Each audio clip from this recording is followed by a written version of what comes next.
melaporkan Kapolsek Cidahu Sukabumi atas kejadian yang terjadi pada tanggal 27 Juni. Atas nama undang-undang, baik dari kepolisian, sektor Cidahu akan menutup tempat ini. Kedua rumah yang kalah, tapi digunakan hal-hal agama yang di luar kita. Pada saat teman-teman dari Komnas HAM turun ke lokasi kejadian di Cidahu, pihak dari Polsek seolah-olah selalu mendampingi, mengintili. Terus Pak Yongki bikin konten katanya, nih uang 100 juta dari Pak Yongki mau dikasihkan ke DKM masjid semua yang ada di sini. Nyatanya kan tidak ada, bohong. Kami akan sumbangkan, tapi di framing kalau tidak dibagikan gitu oleh si Sang Kades kan, di podcastnya Pak KDM gitu loh. Tapi sampai saat ini para masjid tersebut masih menyatakan kami lagi berkoordinasi, belum bisa menerima.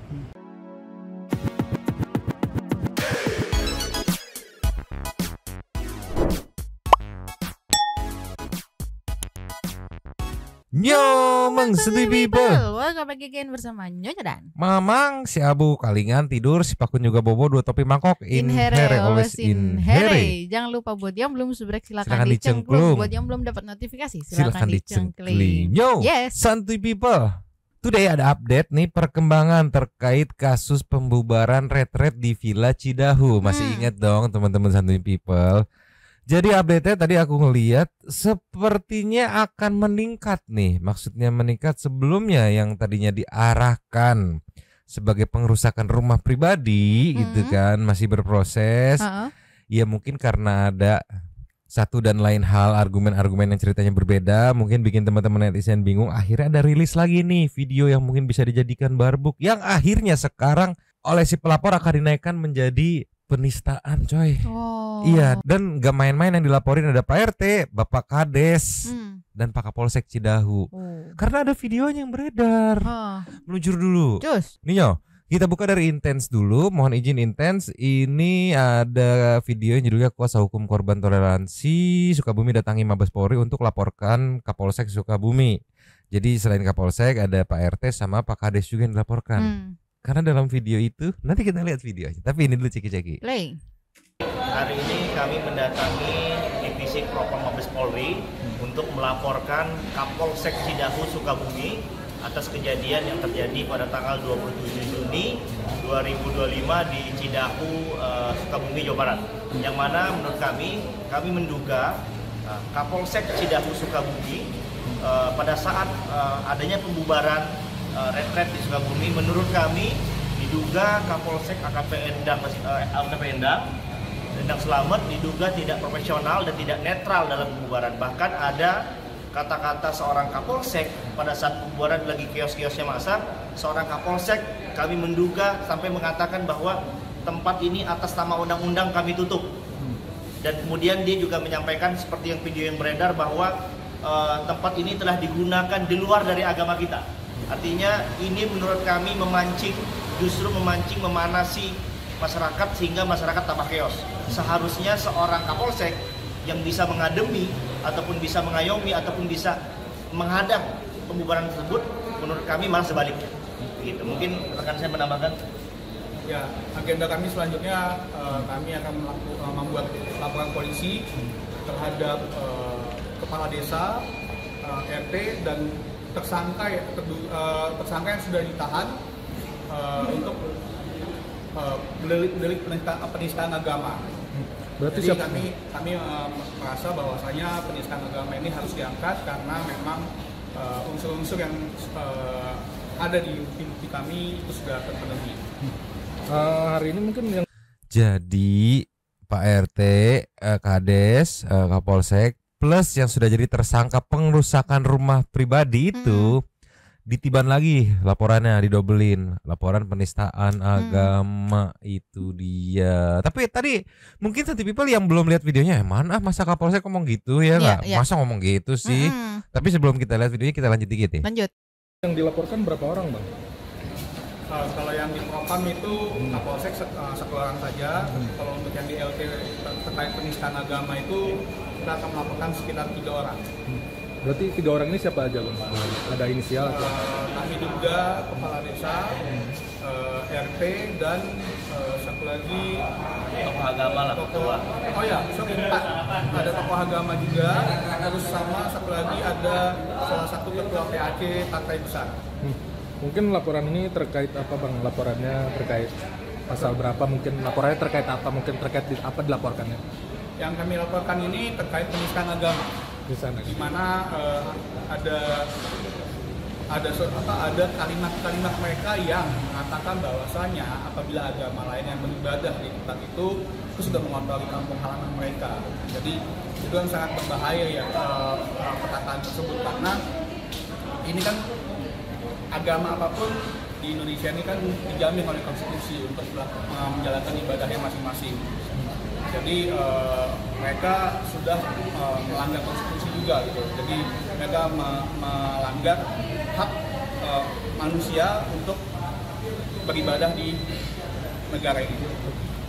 Tuh dia dinaikin. Tadinya sempat kayak ya udah pengerusakan rumah pribadi aja gitu. Tapi mungkin karena ada satu dan lain hal, mungkin berprosesnya rada-rada terhambat atau seperti apa, ya akhirnya rilis video barbuk baru dan di follow up sama tim pelapor untuk melaporkan lagi ke penistaan agama gitu. Sebelumnya yang terparah yang kita tahu ini kan meluncur. Cus. Nih yang kita tahu yang menurut teman-teman netizen paling parah tuh yang ini nih kan, nih ceki-ceki. Play.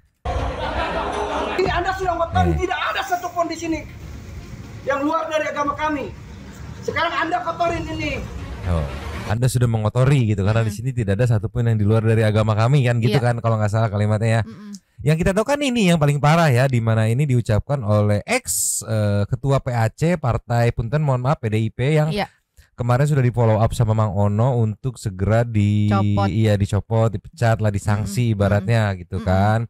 Ternyata langsung kalah nih nominasinya karena ada ini meluncur Ninyo diposting sama konten kreator TikTok Virginia ya, ada caption Allah syak halingan setelah ya ini meluapkan aksinya dan merusak tangkap Kapolsek. Itulah pokoknya ceki play.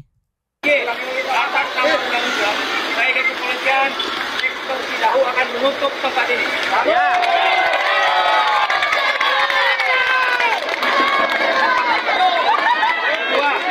Rumahnya bersalah, ya. Kedua rumahnya salah, tapi digunakan hal-hal agama yang di luar kita.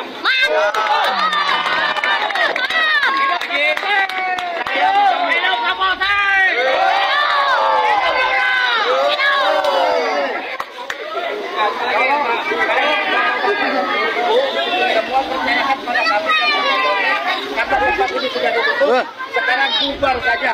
Ini menjadi tanggung jawab dan wewenang kami. Silakan. Kalau memang kami tidak menutup, silakan kembali.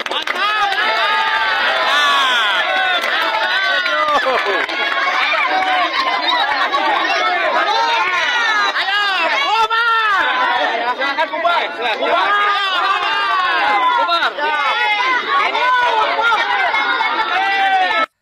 Susah, kalau kayak gini susah. Even Kang Deddy pun yang kemarin sudah berusaha meredam gitu biar ada nggak usah soal penistaan agama, pengerusakan rumah pribadi aja gitu. Susah kalau kayak gini karena dari alasannya kan tadi karena di sini dipakai buat agama-agama selain agama kami. Iya, udah susah. Yang sebelumnya kan kayak ya udah netizen nangkepnya kayak karena keberisikan gitu. Akhirnya rumah pribadi lah yang dirusak gitu ibaratnya.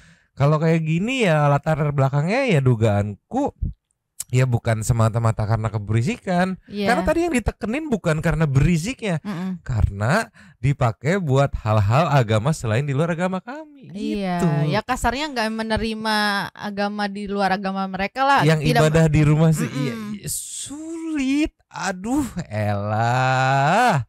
Aku kayak menyayangkan, aduh Bapak Aing udah meredam sebegitunya gitu. Sulit kalau kayak gini mah ya udah ya pelapor lebih memilih untuk melaporkan ke Propam, melaporkan ke Polsek ya. Karena dari video juga ya mungkin teman-teman netizen bisa berpendapat, menilai gitu. Ya kalau ada yang bilang ya, diduga ya berat sebelah ya terlihatnya seperti itu gitu. Tapi nggak tahu ya menurut teman-teman Santuy People gimana. Aduh, tolonglah. Nih coba kita kasih nextnya. Cus. Ninyo, nextnya ada info juga dari tim korban dan tim kuasa hukum gitu yang sudah melapor ke Komnas HAM gitu. Kalau nggak salah sudah keluar kesimpulan dari Komnas HAM gitu bahwa ya ini melanggar HAM gitu kan. Tapi di sini ada sempat momen cerita bahwa Komnas HAM saat pergi ke sana pun untuk menginvestigasi diduga ada ya tipis-tipis intimidasi gitu. Kita lihat penjelasannya masih dari Inten Investigasi. Mohon izin Inten, sudah lama kita kangen-kangen ceki-ceki. Play. Ya, kami sebelumnya sangat berterima kasih dan mengapresiasi bahwasanya Komnas HAM mengundang kami dan dengan peduli, dengan hati-hati mereka mendengarkan segala keluh kesah kami, dan ternyata mereka juga sebelumnya sudah turun ke lapangan langsung, walaupun dalam pemaparan tadi sedikit banyak mereka mendapatkan dalam tanda kutip intimidasi dari pihak-pihak terkait, tapi mereka tetap memperjuangkan, mereka sepakat bahwasanya pembubaran dan pelarangan ibadah ini ataupun kegiatan keagamaan ini adalah suatu pelanggaran HAM, dan kami menunggu rekomendasi yang keluar nanti secara resmi dari Komnas HAM. Ada selain itu mungkin ada obrolan lain Bang? Sedikit menambahkan, ya tadi yang disampaikan rekan kami, pada prinsipnya kami sekali lagi mengapresiasi langkah Komnas HAM mengundang kami, dan kali ini Ibu Ketua ya, Ibu Anis Hidayah, tadi juga disambut oleh Bapak Pramono, Komisioner Mediasi. Kami sangat mengapresiasi, bahkan tadi kami ternyata baru tahu Komnas HAM dalam hal ini sudah memerintahkan stafnya untuk turun langsung ke Cidahu. Kami benar-benar memberikan apresiasi yang sebesar-besarnya terkait dukungan. Tadi Komnas HAM sangat berkomitmen mendukung proses hukum yang ada. Bahkan ya mereka juga sepakat bahwa pelaku-pelaku ini memang wajib harus dihukum, dan mereka juga menyampaikan kepada kami juga mungkin nanti akan memberikan rekomendasi yang kita belum tahu rekomendasinya apa, tetapi yang kami dapat simpulkan bahwa intinya Komnas HAM dalam hal ini sangat mendukung proses ini dan tidak ada tempat bagi para intoleran. Kemarin kapan tuh Komnas HAM ke lokasinya Bang? Tanggal 3 Juli 2025. Jadi ada 2 tim ya, 2 orang yang turun. 3 tim, 3 orang. Walaupun tadi sebenarnya ini berdasarkan mungkin teman-teman media bisa cross check sendiri kepada Ibu siapa? Bu Salita menyampaikan bahwa ya semacam ya diduga semacam bukan intimidasi, tetapi intinya gini, pada saat teman-teman dari Komnas HAM turun ke lokasi kejadian di Cidahu, pihak dari Polsek seolah-olah selalu mendampingi, mengintili. Jadi membuat Komnas HAM dalam hal ini dalam mewawancarai korban yang ada di situ, yaitu Pak Yongki dan Bu Oni, sedikit agak kesulitan karena kalau Komnas HAM ingin menggali fakta kan harus di tempat yang aman, tenang, dan tidak ada intimidasi segala macam. Tetapi tadi agak sedikit mendapatkan sebuah ya sedikit dugaan intimidasi lah. Dari Kapolsek maksudnya?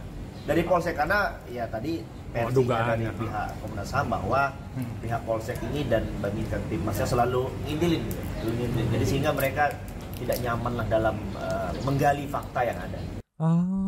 Dugaan intimidasinya itu dikintilin gitu ya. Diikutin. Iya, yang padahal Komnas HAM kebutuhannya yang ngobrol sama pihak Pak Yongki, mungkin warga yang nanti akan diwawancarai gitu. Iya.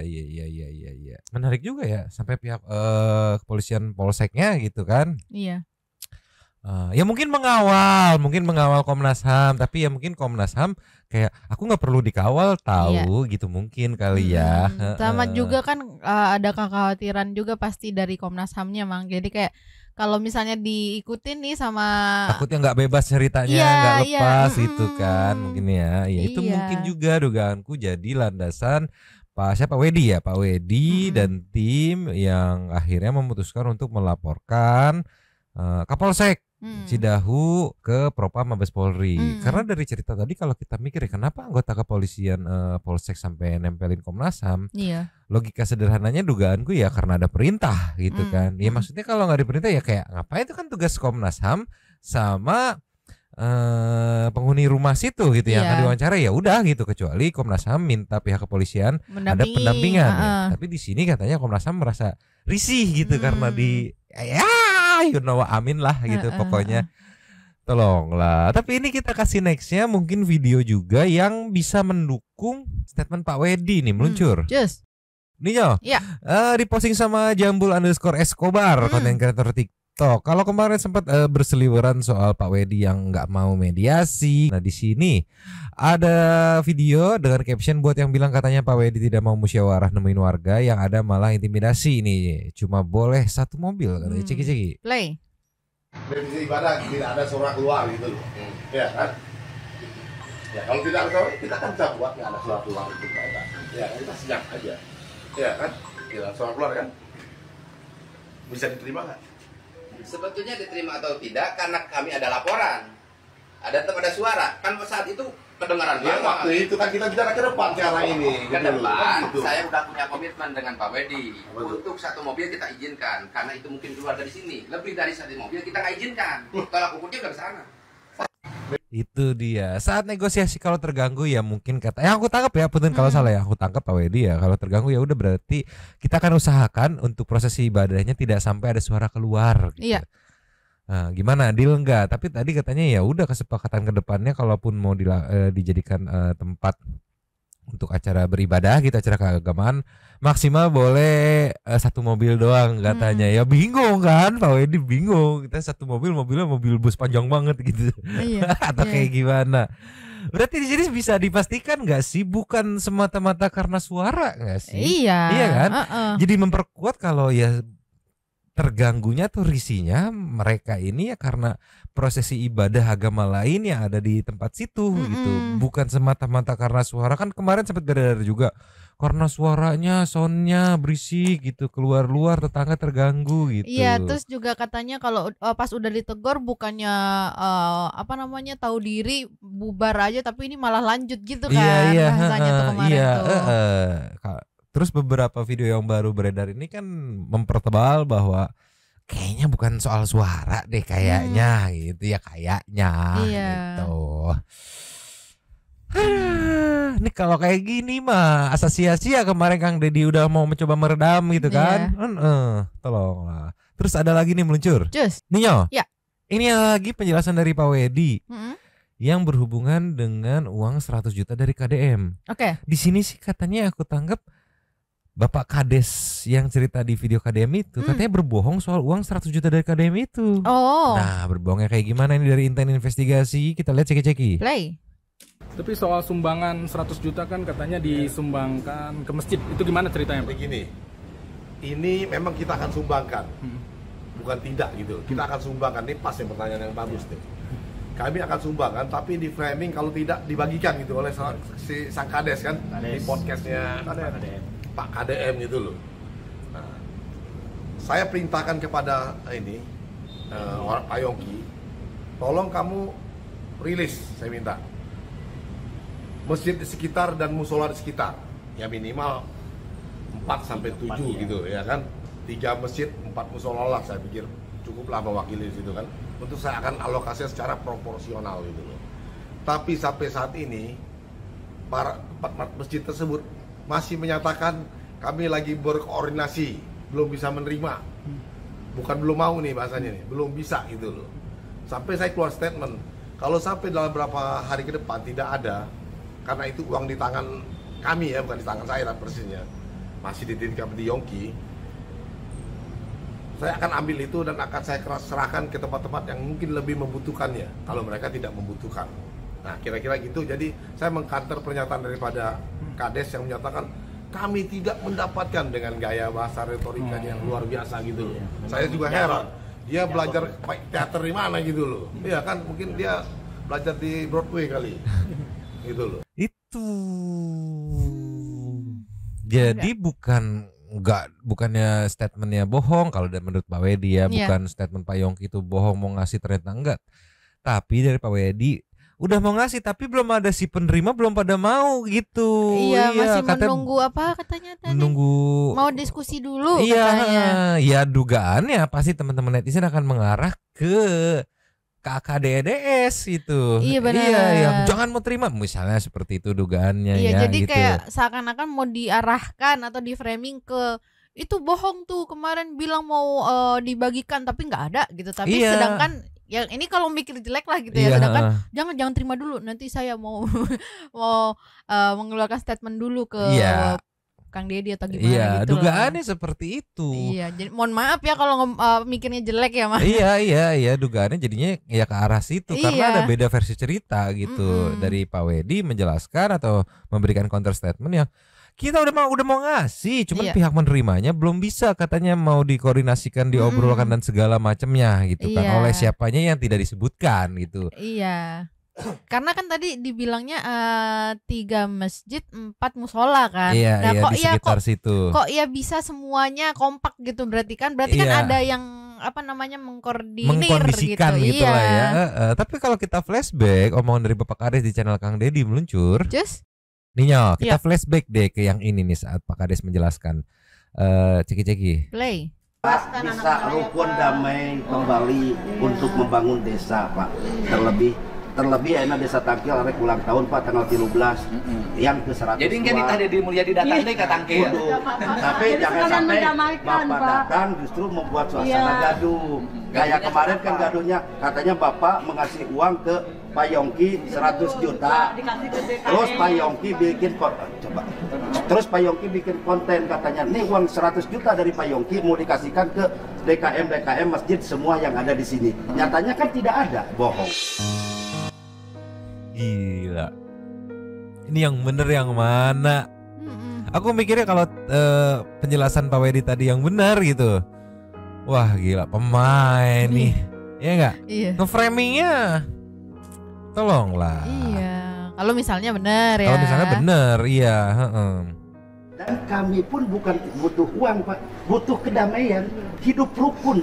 Kalau saya waktu kebersamaan gitu Pak. Di sini juga sebenarnya bisa menegaskan ya, kita nggak butuh uang, kita butuh kedamaian gitu. Bisa jadi alasan yang kuat untuk menolak gitu kan pemberian uang itu yang dari KDM ke Pak Yongki, dari Pak Yongki ke sekitar gitu kan. Mungkin. Tapi dari awal aku waktu rilis ini aku ngeliat teman-teman netizen ini kok pada ngincar KDS terus nih. Ternyata insting netizen mah tidak salah. Tolong.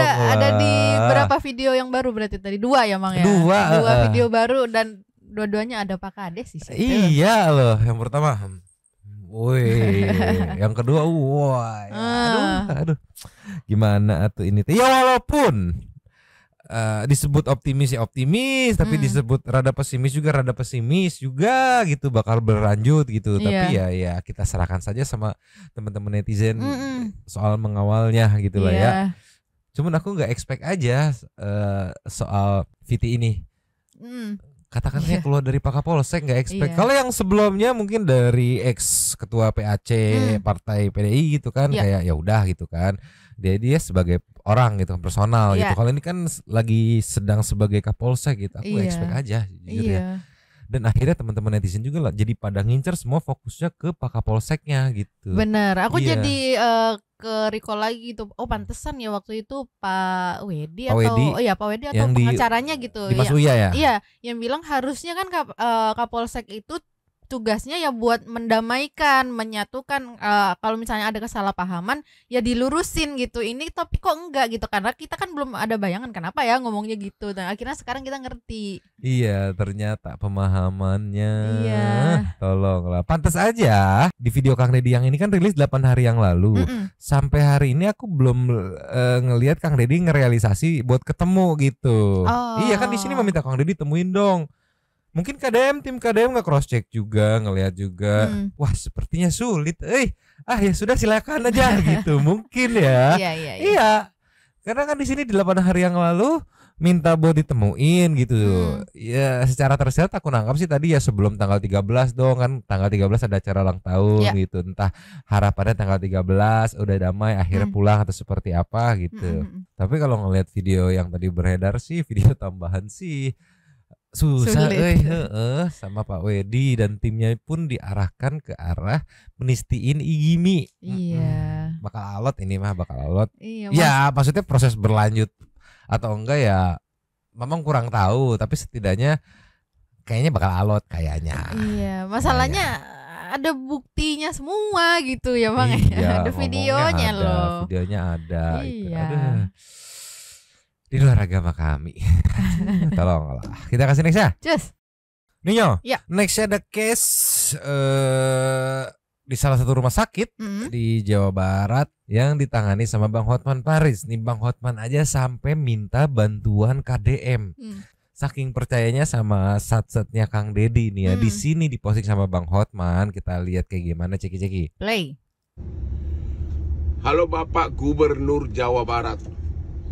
Itu dokter kandungan di Rumah Sakit Linggajati Kuningan Cirebon dan direksinya harus dicopot semuanya. Masa 2 hari pasien sudah pecah ketuban, airnya sudah mengalir ke lantai, dokter kandungannya dihubungi tidak datang. Alasannya saya hanya baru sekali ditelepon. Akhirnya bayi kandungannya meninggal dan dia datang nangis-nangis ke Jakarta, datang mengadu ke Hotman 911. Bapak Gubernur Jawa Barat, sahabat saya, jatuhkan sanksi. Negara ini harus benar-benar sekarang ini harus tegas. Orang-orang yang hanya makan dari gaji tidak mau bekerja yang benar, copot. Salam Hotman 911, sahabat saya DKM. KDM dong, DKM masa Dedi Kang Mulyadi, tolonglah. Suka gitu Bang Hotman mah ya. Hampir keselak ya. Tapi menariknya di sini Bang Hotman pun kayak biasanya kan banyak mengeruk dukungan dulu gitu untuk menyuarakan, tapi di sini langsung Kang Dedi, tolong nih Kang, nggak bener dan segala macam dia jelaskan dah simple. Tolong Kang Dedi, karena saking percayanya akan segera diproses gitu. Dan bener nggak lama langsung nih, kalau nggak salah secara realisasi mungkin kemarin lagi ya siang tuh jam 1 nih meluncur. Cus. Ninyo. Ya. Diposting sama Kang Dedi, langsung ditemuin ibu korbannya ya. Dengan caption di video, semoga peristiwa yang terjadi di Kuningan ini tidak kembali terulang. Selain itu, kepada Bupati Kuningan segera melakukan tindakan yang cepat dan tegas, katanya. Kayak gimana videonya, ceki-ceki? Play. Ini saya bersama Teteh siapa?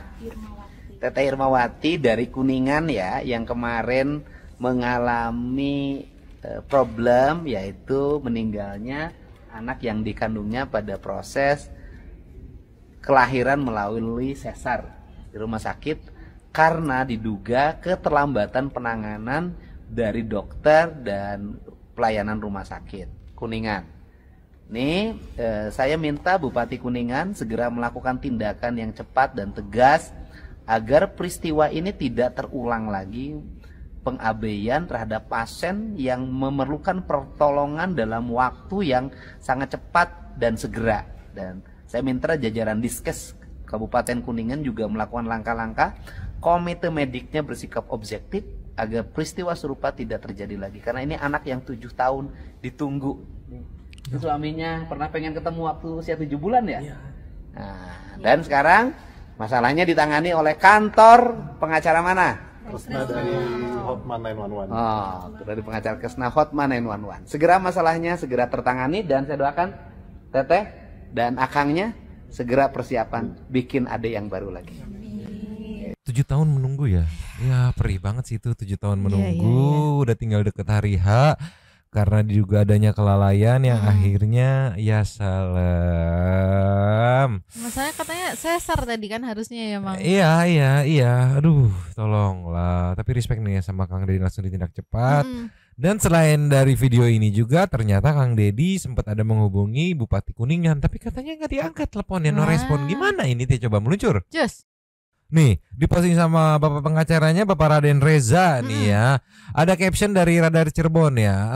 Telepon KDM tidak diangkat Bupati Kuningan terkait pelayanan RSUD Linggarajati. Ini gimana? Apa nggak dikasih nama gitu kan? Pak Gubernur gitu. Nggak diangkat, habis itu nggak ada telepon balik. Ya Allah. Gimana coba? Apa gimana? Kita dengerin dulu video ceki-ceki. Play. Gubernur Jabar, gubernur kita semua sudah diterima oleh beliau dan tadi ada beberapa masukan dan beliau langsung merespon dengan menelpon tadi Pak Bupati Kuningan tapi tidak diangkat. Akhirnya beliau menelpon Kepala Dinas Kesehatan Provinsi, langsung diangkat. Dan memang akan dilakukan lagi audit internal di kesehatan. Tapi di luar itu juga nanti Pak Gubernur akan menurunkan tim dari provinsi untuk langsung ke Kuningan, dan Pak Gubernur sendiri nanti akan datang ke Rumah Sakit Linggajati setelah tanggal 21 setelah nikahan putra beliau. Pak, apa saja Pak yang disampaikan ke Gubernur barusan?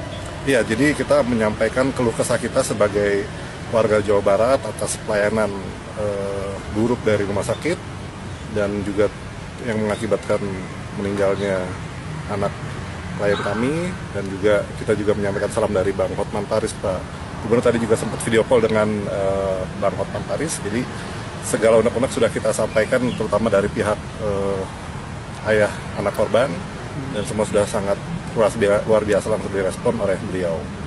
Pak, memang Gubernur.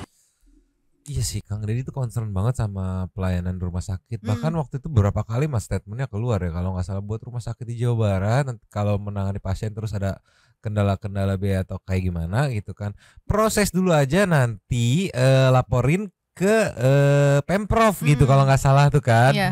Apalagi soal pembiayaan gitu. Karena sebelumnya juga pernah ada case-case kayak gini. Aku kira nggak akan kejadian lagi, dan ini kejadian lagi gitu di sini di Kuningan gitu kan. Tolonglah. Apalagi case-nya ini kan masuknya urgent banget ya, Mang ya. Iya, sejauh ini apa namanya?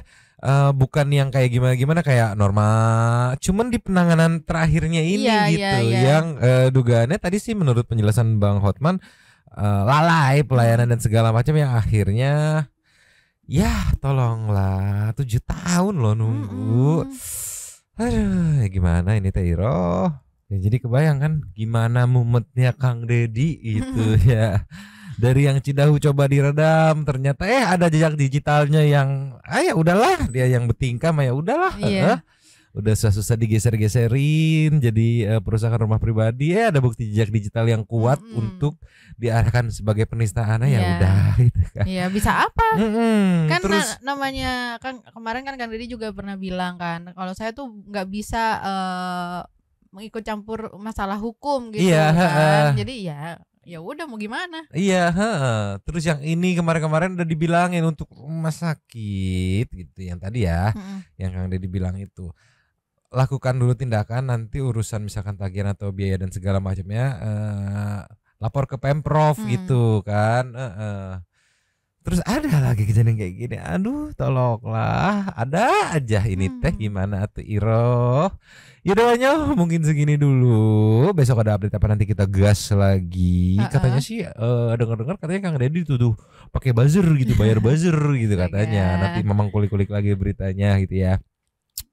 Sambil menunggu kelanjutannya besok ada apa, sekarang kita meluncur ke setting itu super tanya dulu. Meluncur. Cus. Yo. Yes. Super thanks kita dari video kemarin ada 3.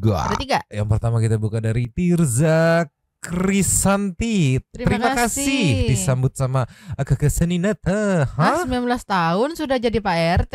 Seumur anakku masih kuliah, masih dikirimin uang tiap bulan. Lah ini sudah jadi ketua RT. Hebat sih. Apakah memang seharusnya pejabat itu harus yang muda, anak muda lebih open minded? Iya, lebih open minded sama lebih fleksibel gitu, nggak saklek sama prosedur gitu. Oke, lasnya dari Mia Hongkong, thanks dan habis. Terima kasih kepada para Sultan Santuy yang sudah memberikan super thanks kepada kita dan juga memberikan ruang kepada Santuy People yang lain itu berkomen-komen, bertisam-tisam, bersilaturahmi dan juga menyampaikan aspirasinya di kolom komen di bawahnya. Terima kasih sudah menonton. Lanjut di komen seperti biasa Nyonya dan Mamang, si Abu yang bobo pakun yang gak bangun tapi mangkok. Cabut dulu dan ciao.